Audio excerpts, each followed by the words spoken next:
My name is Brian Brownette. I'm a casual worker. Currently, we haven't got a clear scheme on differentiating between positions and skills within what casuals do, which is making it difficult to negotiate different pay levels.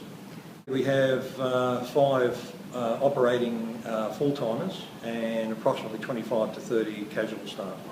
As with any casual worker, there's the insecurity of knowing whether you're in fact going to be working, whether that work is going to remain permanent in any way. So they would probably be the 2 main issues that come to mind. Yeah, there have been incidents where, with very little notice, because we don't have it in our EBA currently, although we are negotiating it, that you may in fact have, due to the unsociable hours working night shift, you may very well in fact have slept in the morning, prepared yourself in the afternoon to actually go to work. And yes, I've actually been in a situation where I was actually preparing to dress for work, and that shift that night was cancelled.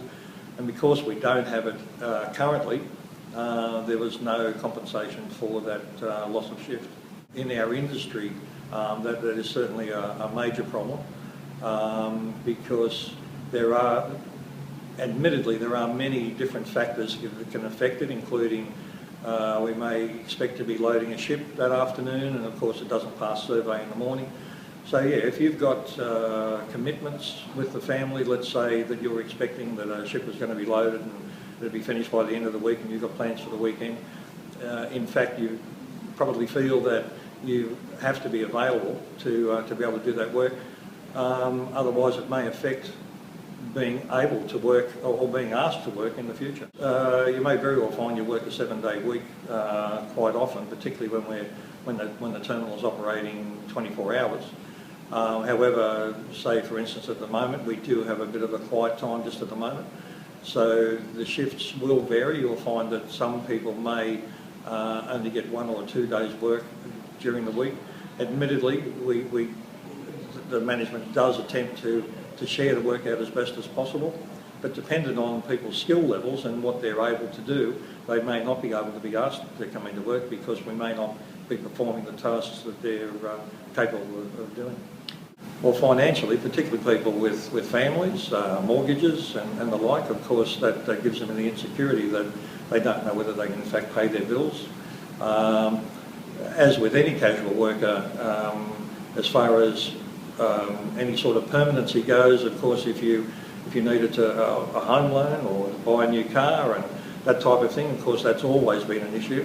So it's a part of the poor situation that a casual worker finds himself in. Currently, we're asking for a reasonably industry standard double time for weekend work, because currently we're getting 1.7, and also at the moment we have an anomaly where with night shift work, our night shift penalty component doesn't kick in until we've been there 6 hours. So if we are called in and only given a 4-hour night shift, of course we're simply paid 4 hours ordinary time, which for the unsociable hours of shift work is certainly not desirable, and certainly not an industry standard. Particularly with the uncertainty of whether you'll in fact be working a full shift, which if we're doing 24-hour night shifts, 24-hour shifts and night shifts, of course it's 12 hours, but not knowing whether you're in fact preparing yourself for a 4-hour shift, whether you, with very short notice, you may be expected to work weekends, or in fact you're actually prepared to work the weekends and actually changed and planned your life for that, and find that in fact you're not working, so your weekly pay of course is dramatically affected. As far as the social life goes, I mean, most people, if they're going to do anything at all, you know, the night shift at night time is when you would normally spend time with family and friends, and on night shift that's simply not possible.